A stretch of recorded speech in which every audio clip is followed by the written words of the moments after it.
LA, what is up? Welcome back to the Showtime Forum podcast. I am your host, Rey Audel. You can catch me at Rey_Audel on Twitter and Instagram. And with me once again, I can't seem to shake this guy, but here he is once again, Mr. Audel del Toro. Yes, What's sir. going on, bro? Chilling, bro. Yeah, you chilling? Yeah. Well, yeah, man, I'm ready. All right, good. Well, before we get into this, let me go ahead and let people know where to follow you. So if you want to follow Mr. Audel del Toro, you can go ahead and catch him on Twitter as @Audeezy_, and that's with 2 E's, or you can catch him on Instagram with Audeezy with 3 E's. Yep. So it's Audeezy_, 3 2 E's _ at the end, whatever. We're going to change that, right? That's right. We're going to change it right after the show. Yes, right after the show. So what's going on, man? How you been? Chilling, bro. It's been good. Yeah. Could be a lot better if we had a coach already in place. Well, we might, we might, right?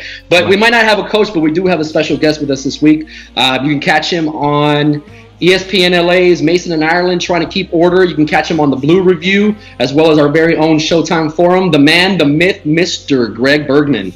What's going on, Greg? How you doing, man? What's up, fellas? How you doing? It only took you a month and a half to get me to come onto this podcast. Where's the love? How come I'm not getting calls? I was trying my best, man, but I just could not get by Donnie.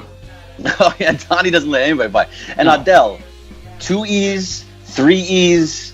Do you want to go on Facebook and have 4 E's? Like, how many E's do you want to add to your name? You know what? There was no possible way of getting the 2 E's on Instagram. For some reason, someone has Audeezy with 2 E's already on Instagram. What's wrong with those people? Then make them all 3 E's. I should, right? Yeah, like continuity, man. I know you love that word, right? Continuity. Don't even get him started with that word, bro. Don't even do that. But obviously, we had a very eventful weekend. I don't know how you made it through the weekend, actually, Greg. I know Friday you were kind of going nuts trying to avoid all these endgame spoilers. And on top of that, we had the Game of Thrones episode this past Sunday. And if that wasn't enough, Woj came and dropped a bomb on everybody. I think it was this past Friday on the pregame before the Clippers and Warriors Game 6. Yes. Yeah, that was all you, Audel. I remember we got out of Endgame, and you were all over that stuff. What happened there? Like, explain how that all worked out. It was our guy Ben said, hey, I was watching the pregame, and Woj just said some stuff. I guess no one was watching the pregame at that time, because I guess who's going to really watch the pregame show on a Friday night, right? Right. So he gave it to me, and I just kind of aggregated it, and it was some big news. So what was it? Well, basically, it was Rob is the guy. He was just saying, all the coaches that were interviewed, they were letting them know that Rob is in charge, and that's who it is. Well, I mean, I think it was a little bit more than that, no? Pretty much from what I heard, it sounds like we got a new PBO, GM, assistant coach, head coach. It sounds like well, I guess at this point it's not even a spoiler alert anymore, right? So I guess it sounds like somebody reversed Thanos' snap and brought back an actual staff for the Lakers. Yeah, that staff of the Lakers is now Rob Pelinka, Jeanie Buss, Linda Rambis, Kurt Rambis, kind of, and Tim Harris, and that is your group that is running the Lakers from now on. Yeah. And whether or not that's a good thing, a bad thing, I mean, we're gonna have to just kind of see what happens in the summer, I assume. Yeah, but I wouldn't peg those guys as Avengers. If anything, maybe they might be the Justice League, if anything, right? But like the Lannisters, almost. If we want to go into the the Lannisters. I really. I mean, if we go there, I'm just gonna be lost. Man, I don't know what's wrong with you. How do you not watch this show? Everybody on the Slack watches the show. The entire world watches the show. Yet every Sunday night, you refuse to even go into it. I need a full reason. Why are you actually not into this? It just does not interest me. I've never been into any type of dragons, medieval times. I mean, honestly, the show's not. I'm not gonna say the show's bad. I've seen a couple episodes. It doesn't interest me, man. It's all it is. It just there's really so does not much. interest me. There's so much more to it than that. It's like the politics, and it's how it's the arcs of the different characters and where they go. They go from hated to loved or loved to hated. It's just there's so much more in depth to it, and you're just missing all of it because you're stubborn, and that's the only reason it is. It's out of pure stubbornness. Yeah, and I myself, I was never into the horses and the medieval times and all that. I was like, that's so cheesy, so corny. And then once I saw the first episode, I was like, okay. I got the story, the plot behind it, everything. It's a good story. Yeah, but I mean, honestly, I have enough drama right now going on with the Lakers, man. I don't even want. Yeah, I don't think I need any more at this point, right? I mean, I don't know. Let's kind of go back to what happened this past weekend. So supposedly all the head coaching candidates that have been interviewed have been made aware that Rob is going to be the new GM, the new president of basketball operations. So he's pretty much going to be the head honcho now, right?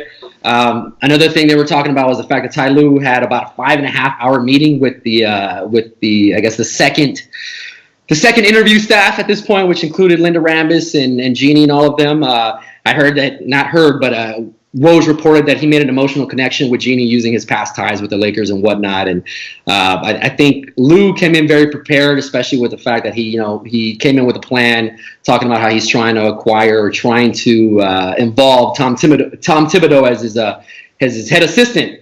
I mean, that's a lot to wrap your head around, man, because literally went from Thursday, didn't know what was going on, to Friday, all of a sudden, this entire story just unraveled. And I know a lot of people were talking about the fact that it sounds like Rob is really funneling his information through Woj. So at this point, is this information coming from Rob? I mean, most likely, maybe, who knows? But it kind of seems like the way he would go. But I mean, all the different people, we've had a bunch of different head coaches that are thinking about it. But we start with Rob Pelinka. Whether or not we think he's the right guy for the job, it doesn't matter anymore. And as much as it kind of drives me crazy that this guy, Mr. Rob Pelinka, is going to be the PBO at this point, there's nothing we can do about it anymore. This is what it is. This is what we have to deal with. It's time to move on. We've all complained about it enough. It's time to just see what he can actually do. Now, if he can get into the summer and he doesn't bring in a big-time free agent, if he doesn't bring in one of the Ks, there's a bunch of different K free agents that are really the big names. I'm talking like Kawhi, Kevin Durant, Kyrie, Kemba Walker, Klay Thompson, even Kristaps. Mm-hmm. Those are all Ks. Those are the ones that they want. If he doesn't bring in one of those, then we can really start thinking about whether or not this is the right guy for the job, whether he's going to have it or not. We can start killing him after what we see in the summer moving forward. Yeah, I mean, at this point, I mean, if it's not going to be Rob, who would you want to see in that position? I mean, I know the whole fly on the side and all that stuff, but I mean, who is the most realistic candidate that we can acquire? Oh, I mean, there are no realistic candidates in that sense. I think most people would take the job. I think if you asked almost any GM in the NBA if they want the Lakers PBO job, they're going to say yes. Of course. Yeah. But, I mean, so if you're asking me who I want, yes, fly with Masai. I want Masai Ujiri. If you're asking who's the most realistic, it's Rob Pelinka. That's your most realistic. That's who it's going to be, and that's kind of where we're going with this. Yeah, and look, John Ireland actually made a great point today that I didn't think about. That Rob Pelinka has been the GM for over a year now, and he had no power. Magic Johnson was the guy with the power. So let's see what Rob Pelinka can do with the actual power, and see what kind of moves he can make. You never know; he might turn out to be Bob Myers. You know what I'm saying? Like, we don't know. Possibly, yeah, well, possibly. But then let's look at the other side of the spectrum. He might be Bob Myers, but then he might not be Bob Myers. At that point, how much of a leash do you give him? Like, how much rain are you going to let him, how much destruction or damage are you going to let him cause before you say, you know what, this isn't working?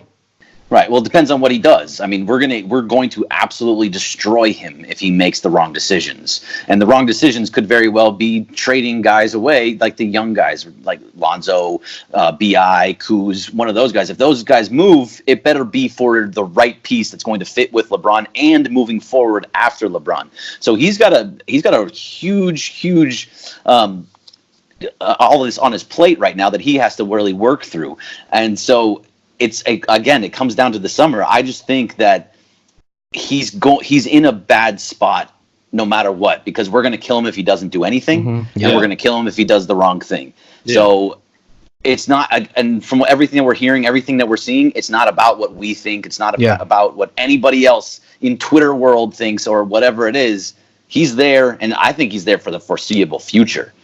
I think for the length of time that we're going to give him, we're not going to give him much time at all. This summer is the time that we're going to give him. The fans will destroy him if he does the wrong thing. And honestly, I think more so than Rob, I think the fans, and they rightfully so, should be destroying Jeanie. Because at this point, I mean, Rob did what he's supposed to do. He wants the job. He went and got it, right? I mean, I don't think any of us would do anything different if we were in that position.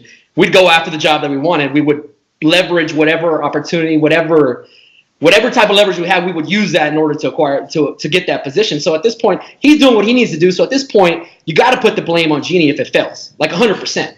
Well, I mean, okay, so let's look at Jeanie's track record for just a second. What has she done since she has been the owner of the Lakers? When she took over for her father, Jerry Buss, she has had essentially 2 PBOs and 2 GMs. Mm-hmm. He had Mitch and Jim, who was a problem, and they were both let go because it was a terrible. Everything that they did was completely wrong. And then you had, and then they bring in Magic Johnson and Rob Pelinka, and again, she's always stayed out of it. That's kind of what she's always done. She's always said, I'm not the basketball side. I'm going to give this to people that I trust. I trust my brother, and then I trust my other brother. So, and one of them, you fired one, another one left. So she is doing what she's supposed to do, running the business side, doing a very, very good job on the business side where they're just killing it on with how much money they're making all over. Like they have the best TV deal in all of NBA. Yeah. And then, so now she's just continually giving it to people to do this job for her. You can't kill her for that. As much as she needs to step in and start doing something, do you want her stepping in and actually making decisions? I don't know. Audel, do you want her making decisions? No, not at all. I mean, she no. So on the business side, she's great. Hey, right. Linda. So you can't kill her. Linda, what do you think? Should we let her make a decision?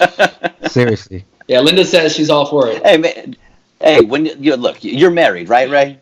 Yes. When you make a decision, do you ask your wife? Of course, dude. Of course. Obviously, they're not married, but they're best friends. So that she's not married, so she has to talk to somebody. It's her confidant. That's who she's been with forever. It just makes sense. I'm not saying I am okay with it. I'm not saying I like it. I'm not saying this is what I would do if I was in the front office. But this is the hand that we're dealt right now. Well, and then something that came out today was the whole Linda being the shadow PBO, right? Right. She's the one essentially making. I don't know how much I really believe that. I think that's a bunch of crap, but I don't know. I don't really know what to think about that. It just seems like another conversation to just stir the pot. Right. It was I think what's his name? Amin from ESPN. Yeah, it was him who kind of was quoted on that. So he talks a lot. I don't know if he's credible and what he has sources with. Yeah, okay, but I don't think she's the shadow PBO or the shadow manager in charge. But I do think she has a lot of pull with Jeanie. I mean, whatever they say that she has to go through, she has to be convinced by her so that she can be the she get the decisions in. I agree. It's true. Linda Rambis has a big say in there, and as well as Kurt Rambis at this point. Right, and whether or not they should have whether they have the acumen, the to be able to make these decisions, I mean, that's totally up for debate. I don't think so, but this is again the hand we're dealt, and it's time to move forward. So I'm just hoping that somehow Kawhi Leonard makes this amazing turnaround and becomes a Laker, or Kyrie decides, or Kemba, or whoever it is, one of the Ks. Yeah, you guys both do agree that right now Rob is the guy, and we kind of have to give him a chance at this point, right? Of course. You guys have been killing me for weeks. I think that's where we're at. Yeah, you guys have been killing me for weeks about this, man. You guys, don't say you guys. Well, no, I'm sorry. You guys, aside from Greg. So let's go back to the coaches. So Ty Lue sounds like he's the guy. And I know we were discussing how their offensive schemes fit the team and whatnot. And I mean, after kind of looking into both Monty and Ty Lue's like offensive schemes, I guess it seems like Ty Lue is the guy who's going to be able to fit with this roster. Well, I shouldn't say it should fit, but it's probably going to fit better than Monty's offensive scheme. Just because it seems like Monty's scheme kind of clogs up the lane a lot more, and that kind of clogs up the driving lanes for LeBron, for BI, and then for whoever else comes in, hopefully Kawhi or whatever the case is. But I mean, I don't know what you guys think about that. So here's my thing, and I think we saw a great video from Laker Film Room, who always makes really, really good videos. Yeah. And I watched the one on Ty Lue, and he basically was saying that the 5-out was Ty Lue's main offense that works for them. Yeah. Now, for a lot of teams that have shooters, like Cleveland, when he was in Cleveland, they had a bunch of shooters, J.R. Smith, even LeBron to a certain extent, and all the different players that were able to actually shoot. Kevin Love was a big-time three-point shooter. That doesn't work for this Lakers team. They are not a shooting team. What are you going to do? Kyle Kuzma shot under 30% from 3-point range. BI was starting to get a little bit better, but that's not his game. Is not 3-point shooter. Lonzo really not that guy either, even though he was starting to get better before he got injured. LeBron can shoot the three, but besides that, there's not enough shooters to have a 5-out set. That was always my worry about having LeBron come to LA anyway, was because he was going to be the guy that there was going to be 5 out. He was going to be standing out, and people were just going to be standing around outside the 3-point line and nothing going inside at all.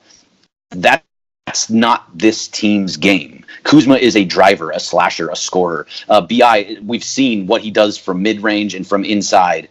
When Lonzo was good, he was getting inside the paint. So having these guys just stand around at the corners, that's not this team's game. They can't hit the threes in that sense. There are no shooters there. And no matter what, even if you bring in a bunch of shooters in the offseason, whether you go get Terrence Ross or Wayne Ellington or even Kyrie, whoever it is that you bring in that's a 3-point shooter, you're still going to have BI and Kuz and Lonzo that are not 3-point shooters. And unless they miraculously become 35 to 40% shooters in the offseason, that's not this team. Well, he sounds a little positive to where he's saying this is going to be the roster again next season with the same starting 5. And what I heard from, I forgot who reported it, but they said that all these coaches that were interviewed and they were talking about free agency. That's what they were talking about, like who we were going to bring in and whatnot. So I think this whole team could be totally different. I don't think Kuzma, I don't think BI, Lonzo, it could be a total different starting 5. Yeah. So if that's the case, it might be a good fit with Tyronn Lue if he has guys in mind that would fit his scheme. Yeah. Right. I mean, if you trade for Anthony Davis or if you trade a couple of the guys away for Bradley Beal or you trade them away for whatever it is, then maybe. But I've always been the type that I love BI's game, and I think he's going to be a superstar at some point. Agreed. I love Lonzo. He makes this team go. He's great defensively, which really the defense is a huge part of it. I mean, I want to move Kuz to the 6th man. I've always wanted to move him to the 6th man role, so I'd be fine with somebody coming in for that sense. So I'm here with the kids. I think that the kids are the future, and if you keep them together, I don't want to see the same thing happen where Julius Randle's at another team or Lonzo's at another team, and we're like, oh man, we had that guy. Yeah. It worries me. You don't want another D'Lo situation, huh? I gotta bring up D'Lo. Look, D'Lo's a great player. I love D'Lo. I just at the time I'm not doing it. Don't. No. You don't need to. Honestly, I was all for him being shipped out. So you're not. Yeah, you're preaching to the choir at this point. Good. Yeah, but honestly, even though Ty's scheme might not fit in like a glove, I just don't see how Monty's scheme could work at all. It's kind of an unknown now at this point because he hasn't been a head coach for some time. Right. So we don't really know where his strategy has developed or what it's evolved into. So I just can't. My biggest thing is we can't lose another year. We cannot lose another year, and I feel like Monty's going to be too much of an unknown, even though he might be the guy. It's too many variables that go along with him. You know, we know what Ty is. We know what he's not. We know where he's been. There's less variables, I would say, with Ty. Kinda. I mean, we kind of know where he's been. He was with a LeBron James team in Cleveland in the East that made it through a very bad East to get to the finals. And that's about as far as we know. Then we also know that he is a guy that had left because it was too much pressure on him being in that game. So you think that pressure in Cleveland is going to be less than it is in LA? I don't know. I don't think so. We don't know what's going on with Monty. You're right. We don't know what his scheme is. We don't know. We just know what it used to be back in 2014, 2015, which is 3-4 years ago now. Yeah. So, I mean, we don't know. I just think that personally, Monty just seems to have the defensive acumen. He understands defense. He's been learned under Pop. He's played with LeBron, or he coached with LeBron as an assistant coach and with the Olympic team, so he knows how to work with those guys. I just have faith that that's kind of the guy that could move this team forward, even after LeBron is gone. Yeah. Well, I mean, so where do you think that Tom Thibodeau would fit in if this plan of Ty would work and he comes on as the head assistant? Where would that fit in? I mean, I know a lot of people are not big fans of him, but I personally am not a fan of him as a head coach. Right. Yeah. Well, as a defensive coach, sure, like that'd be great. He's not the guy that's making the decisions about how often guys play. I mean, we've seen what happened to Tibbs players when they're actually on the floor. They get overworked and they're exhausted. So, as a defensive guy, sure, but he's already said he wants to be a head coach. He doesn't want that job. So, Ty Lue's plan with having Tibbs there doesn't actually work because he doesn't want to take it. Yeah, well, I mean, is that your first choice, Ray? Is that what? Is that your first choice, Ty Lue? Of the available choices, yeah. Oh, okay. I didn't know that. One of Tyler, really? Yeah. What's yours? Me? Yeah, you, the other guy in the podcast. You know what? No, I had because I've been going back and forth. No. Yeah, no, I had Monty Williams my first choice, and I had Ty Lue, and then Monty Williams, and then I went back to Ty Lue. Oh, come on, flip flopper, take one. Which side? Who do you want? I'll take Luke Walton back. I think he's got a job. Yeah, and I don't think you want to touch him at this point either with the surrounding. Yeah. Juwan Howard. Yeah, no. Juwan Howard. Okay, so Juwan Howard is interesting to me. He's never been a head coach. I get it. But in his track record, if you want to actually say why he's a possibility of being a good head coach, is that he played with LeBron. He coached LeBron as assistant coach in Miami. He made like $180 million in his career, so he understands how making money and being a large salaried player in the NBA, what it's like. He can work with the kids in that way, and with the other younger players that are just making money for the first time. He understands that part of the game. He was basically the defensive coach when it came to the Miami Heat. They were the second best defensive team in all of basketball. So there's positives there. He has the LeBron connection. Plus, he would be able to do well with the young guys. And a first-time head coaches doesn't mean it's a bad thing. Yeah. Where Dave Roberts, first-time head coach for the Dodgers, Luke Walton was a first-time head coach for the Lakers, Sean McVay, first-time head coach with the Rams. This is not unprecedented at this point. True. I'll give you that one. I think Juwan. You what? I'll take Juwan Howard. That's your choice now? My choice now. I flipped. You flipped again. Greg is going to have to jump on the Dodger postgame pretty soon. He's got to prep and all that for that. So we're going to try to wrap it up real quick. But we're going to go ahead and finish this off with our first mailbag, or what we're really just calling our roll call. So we'll just kind of get into that. Uno, dos, tres. Roll call. Shabuya, Shabuya, Shabuya. Roll call. His name is Frank. Yeah. He wants to know. Yeah, what we think. Yeah, about our season goals. Yeah, Shabuya, Shabuya, Shabuya. Roll call. So this one's from Frank Martinez at Frank Talk LA. He wants to know if the Lakers miss out on that A-level guy, which B-level free agent would best fit this team? And this is assuming that LeBron and the young core stay together. I mean, I'll take it if you want. If the young core stays together and you miss out on all the Ks, that's basically what we're looking at, right? The Ks are your A. Everything after K is a B-level free agent in our mind. So we're talking all the Ks. So it's like Boogie, Jimmy, Nikola Vucevic, Tobias Harris, Chris Middleton, Russell, Redick, those types of guys.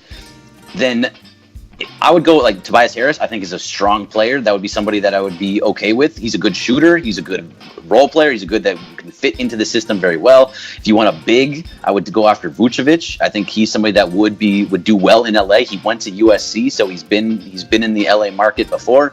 He understands it.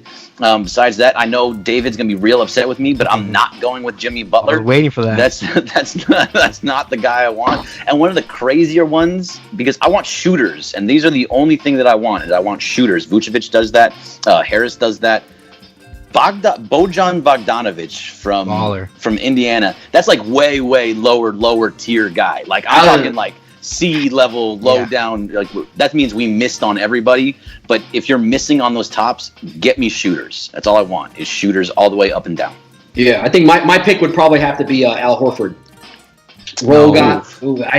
He does what he needs to do. He's a gritty guy. He's been there. He's gonna fight. I need guys who are gonna be able to, that are gonna be smart and be able to get in the trenches and do some of the dirty work. That's your level B free agent you'd want? That's my level B. If we strike out on every But you love Jimmy Butler. The question says if we strike out on level A guys. Jimmy Butler's not on level A. Hold on. Don't even get me started with that. Oh my God, dude, don't. Really? You're not gonna say. So you got Kemba as a level A, but you don't have Jeanie as a level A. I don't have Kemba as a level A. I have Kyrie as a level A. We said the case. Oh, but he's excluded. He's not a level A. Come on. Yeah, Kemba. I agree. Actually, Kemba is not a level A. The level A's: Durant, Leonard, Kawhi. So Kevin Durant, Kawhi Leonard, Kyrie Irving, Klay Thompson. That's basically your level A. Yeah. Maybe Kristaps. Maybe Porzingis? Yeah, I mean, restricted. Yeah. It's possible. Okay. I'd say that. Yeah, that's right. But yeah, I'm sticking with Horford though. I'm gonna go ahead and stick with Horford. Wow. All right. I'll take Kemba. Kemba Walker's my guy. My goodness. All Kemba right. in the backcourt. He'll work. I mean, he'll work with Lonzo. I think Lonzo can kind of work with anybody, either one or a two. Yeah. He's just he's the guy that doesn't need the ball in his hands. He's going to find you open, and then you're going to if he needs to actually have the ball in his hands, then that's fine. But also, I mean, like LeBron's that guy. LeBron's the guy has his fingerprints on every single second of every single game that he's actually on the floor. Rondo really, those two weren't on the floor all that much, and really like together, except for when they were injured, and that was a bad combination, the two of them together anyway. Yeah. Agreed. Well, let's move on to we have another roll call request here. Roll call. His name is Kev. Yeah. Yeah. He's wondering. Yeah. About role players. Yeah. And who we bring. Shabuya. Roll call. Oh yeah. That's a good one right there. I like that. This one's actually coming from Kevin Angelis at, oh man, this is a toughie. DKDNX Kevster X. Oh man, that's terrible. Welcome to my world, by the way. Yeah, you do this on a much more frequent level. So he wants to know which one of these guys would you take to fill up the role player spot. So we got Alan Crabb, Wayne Ellington, Terrence Ross, Wesley Matthews, and Jeremy Lamb. Who you guys rolling with?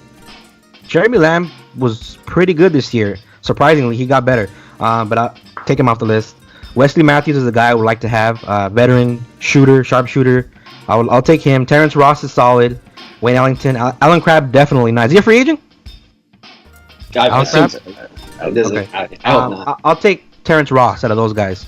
Okay. Yeah, you know what? I actually totally agree with that. If you look at Ross, what he does, I want guys that are big time shooters and have a high percentage from 3-point range, right? So he 38 plus 3-point shooter, isn't good at the free throw line too, where he shot just under 90%. So that's the type of guy that fits in well with the situation. Yeah. He may not be the best defender, but he's not a bad defender.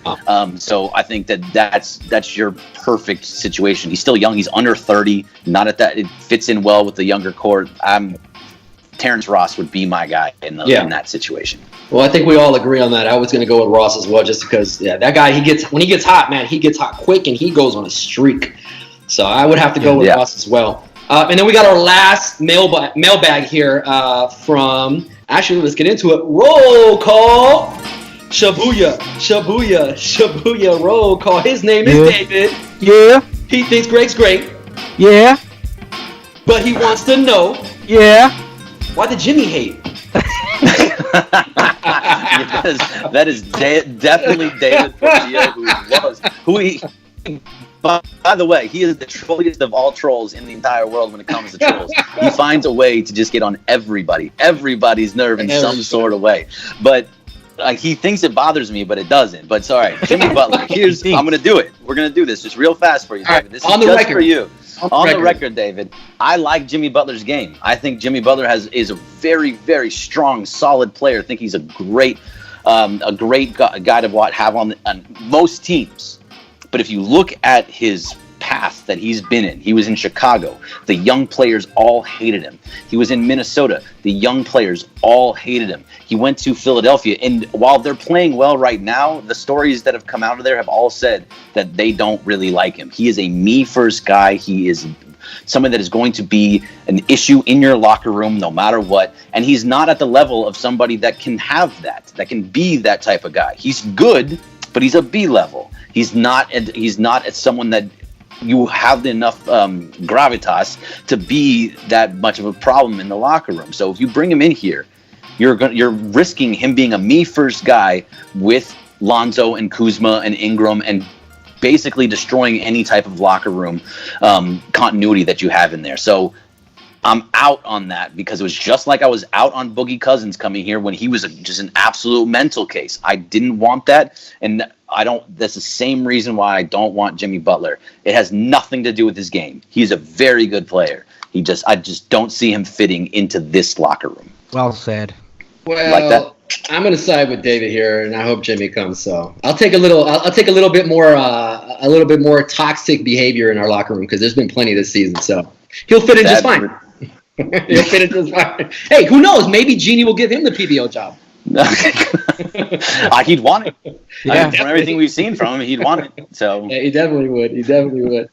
All right, so that's going to wrap up the mailbag. But I think that's going to be all for us today. I want to thank everybody for listening. If you haven't been tuning into the